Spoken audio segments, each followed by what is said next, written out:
yung lalo sa Hong Kong na must expand its facilities further in order to maintain its long-term competitiveness. Hong Kong International Airport Master Plan 2030 puts forward the proposal of building a third runway. Experts have carefully evaluated 15 possible locations for the new runway. In full consideration of factors such as aviation safety, airspace and geographical constraints, environmental impact, air traffic control procedures, operational efficiency, and infrastructure development nearby. The final proposal is to reclaim around 650 hectares of land in the sea north of the airport island, giving us enough new land to build a new runway and necessary supporting facilities, such as a new apron, so that the new runway can operate at its maximum efficiency and boost the airport's handling capacity to 102 flights per hour. About 40% of the seabed in the recommended reclamation zone is contaminated mud pits. These pits have been in use since 1992 as the government's permanent solution for the disposal of contaminated marine mud arising from the city's earlier dredging and reclamation projects in the inner harbour and other areas. As this area has been disturbed by numerous construction projects in the past, its value in terms of marine ecology is relatively low. Consultants of the Airport Authority also studied the Chinese white dolphin database of the Agriculture, Fisheries and Conservation Department and found that the dolphins are most commonly seen in east of Lung Chau, between Lung Chau and Black Point, near Pa Chau and the Brothers Islands, as well as in the waters west of the Lantau Island. They are rarely seen near the north of the airport. In addition, most of the marine ecology-sensitive zones, such as the coral reef, the habitat of horseshoe crabs, and the seaweed bed near the coast, are situated along the North Lantau coastal line, which is far away from the recommended reclamation area. Also, since the mud contains contaminants, it must be contained in situ if reclamation is to be carried out, so as to avoid the leakage of contaminated materials affecting marine ecology. In view of different marine environments and work schedules, experts have put forward two reclamation methods, namely drain reclamation and deep cement mixing. Both methods do not require dredging and thus avoid churning up sedimentary materials that could affect water quality in the vicinity. The first proposed method, drain reclamation, is commonly used in Hong Kong. This method involves putting layers of earth and sand on the seabed, creating pressure to consolidate them, and extracting water from within the layers through weep holes, much like pressing down on a sponge full of water. It is estimated that a 12 to 14 meter thick layer of sand and earth needs to be laid, about 90% of which will consolidate through the pressurization process into new land in around 12 months. This method is only suitable for seabeds with no contaminated mud. It's very commonly used in Hong Kong. It's a very simple process. It's relatively cheap. The problem with using it here, of course, is that it squeezes water out. That water may be contaminated by pollutants in the material, which is in the contaminated mud pits. Experts believe that another reclamation method may be used in the contaminated mud pit zone, and that is deep cement mixing. This method has been widely used in Japan since the 70s. It is also employed in many places in Asia, Europe and America. Japan's Haneda Airport used this method to construct its new runway, which came into operation in 2010. Just like using a blender, deep cement mixing slowly blends and injects cement into the soft mud of the seabed, stiffening it into the form of cement columns on top of which we can build the reclamation load. Well, I think the main advantage of DCM is that it has a very low environmental impact. We don't have to remove contaminated mud. We don't have to squeeze water from the contaminated mud. We keep the mud in place with cement, and we end up with stiffened mud in place without any impact on the environment. Although deep cement mixing involves much higher cost than other methods, we plan to use this method in the contaminated mud pit area if we are to conduct the reclamation to reduce the impact on the environment. If the decision is to construct a new runway, we will conduct a series of studies and on-site tests to ensure the project's feasibility and a desirable outcome before pushing forward with the plan.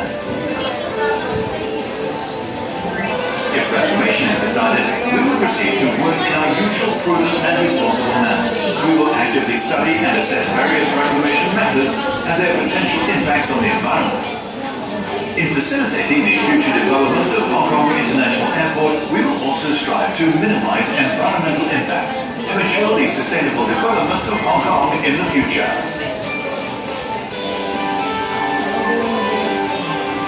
So sabi dito, yung sa Hong Kong daw, hindi siya nakaka-apekto ng marine sa mga, yung marine environment, ay sa mga sea environment. Bakit?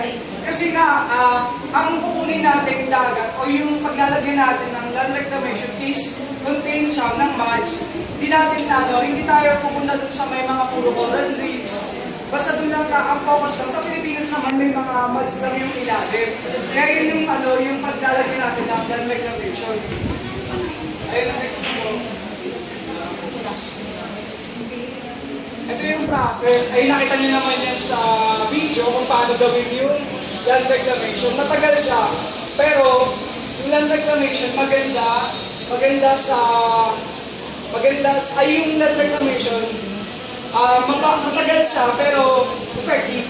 Tsaka maganda sa pagtayo ng mga buildings. Okay, would you mind if we throw in question related doon sa process ngayon na yan kaysa sa makalimutan natin mamaya habang nasa kainitan tayo ng discussion? Oo, kalabali ako. Ano ang tanong? With regarding the engineering stuff, kasi pinactor nyo ba yung consider na earthquake or paggalaw ng lupa? Kasi kahit anong sabi mo 1,000 years pa tatagal yan, paano pag gumalaw yung lupa? Diba? Hindi nyo ba parang kasi, ganito na lang, example is airport. May airport kasi sa Japan na ganyan din. Nasa artificial land siya. Ngayon ang problema, yung lupa nila, nag-shrink, dumulubog. Saka yung mga parts ng airport, nagkakaroon ng crack kasi nga, gumagalaw yung lupa. So, hindi siya parang magandang method. Hindi siya safe. No, I think it's safe. Kasi nga, yung mga deep cement mixing nga, based on my research, naglalagay nga sila ng mga anti-earthquake. Ang sinabi kong 1,000 years ay ayun lang yung Possible years. possible. Pero hindi ko naman sinabi na siyempre pag nagka-earthquake ng puwet, siyempre, subuho yun. Okay. Kasi nga di ba capacity ng earthquake, kapag ayun na, masisira na. Mas pangalawa is parang considered ba ng government na Wait. They also give additional reaction. Okay. We're talking about doon sa reclamation area. Ang ina-argue nung isang nagtatanong sa inyo kung safe pa. But then, lahat din naman kahit na yung mga hindi na-reclaim na area, wala naman talagang guarantee hindi sila maapektuhan lang ng earthquake. Okay? So, I think what they're trying to find out is consider yung ganda ng technology ngayon at consider yung paggawa ng mga roads dati. I think mas maganda yung programa kasi alam niyo naman yung modern technology compared doon sa paggawa nung sabihin natin mga LRT. Okay? So I think hindi sila mag-risk ng maraming pera at kaligtasan ng tao if they are not that certain. Okay. Diba, reclamation of land yan? Yung reclamation of land ba na ginawa sa Hong Kong, the same thing na ginawa sa MOA. Are you aware that, wait lang, may question pa. Are you aware that yung MOA is also reclaimed land? Yes, plan din siya ng reclamation. Ang pinagkaiba lang sa Hong Kong, mas matibay yung reclamation din sa Hong Kong kasi meron na sila mga modern na pinasok doon, modern materials na mas magiging mas magpapasave dun sa bansa at saka magpapatibay. Magpapra lang siya ng mga 1,000 years. Hindi katulad ng MOA na konting delikado kasi nga dati pa yun Kung ba yung technology na ginamit nila, Mas advanced. this is, gagawin pa lang ito Okay? So I think maganda yung technology dito. Pero kanina, sinabi kasi ni Lorraine, it could have been more convincing if you come up with parang reclamation na ginawa hindi sa airport.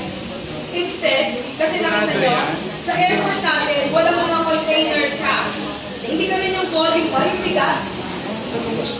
Okay, kasi ang isang argumento dyan, okay na will they sustain yung ganong klase ng weight? May nakuha ba kayo na gano'n na ebidensya? Ma'am, papasok po namin sa foreign science. I love you. Sige, go on.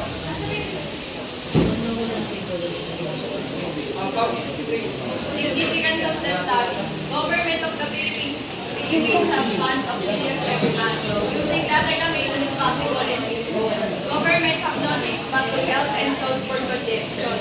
To prolong the port congestion, the collapse of the economy will happen.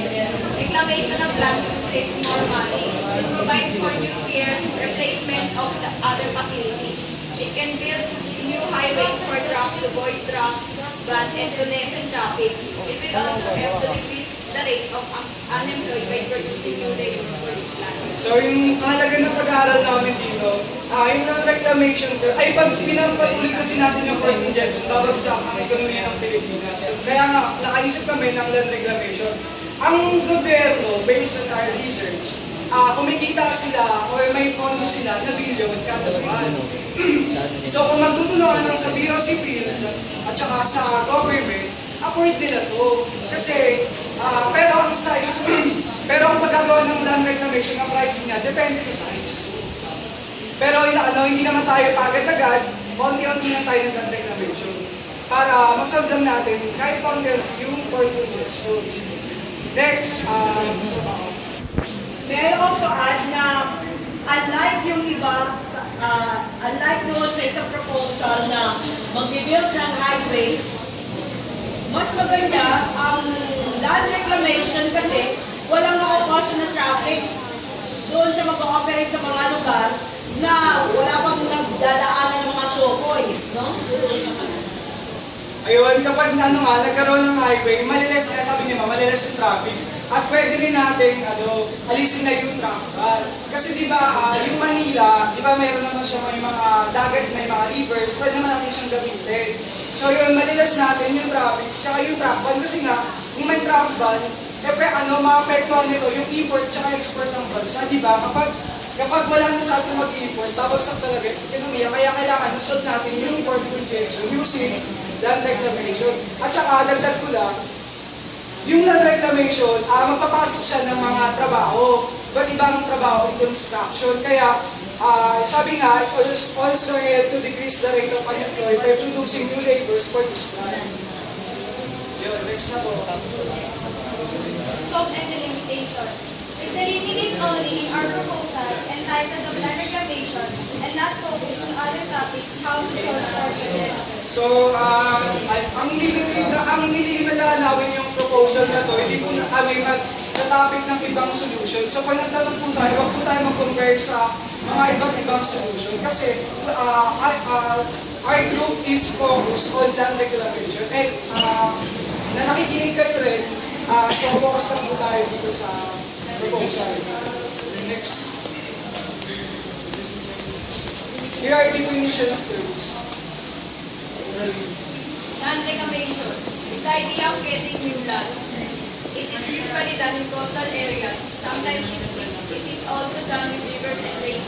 Usually, there is a natural process which fills such areas with sand, dirt, and other materials.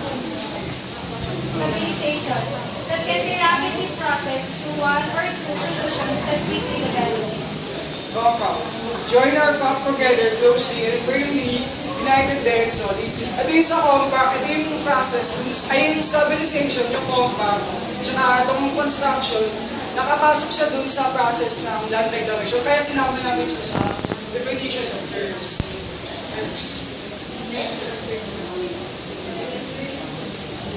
Chapter 2. Theoretical framework for studies. So ito yung mga naggawa na ng land reclamation na gumawa rin sila ng piers. Mr. Jacob, please read. They have 5 phases for this project.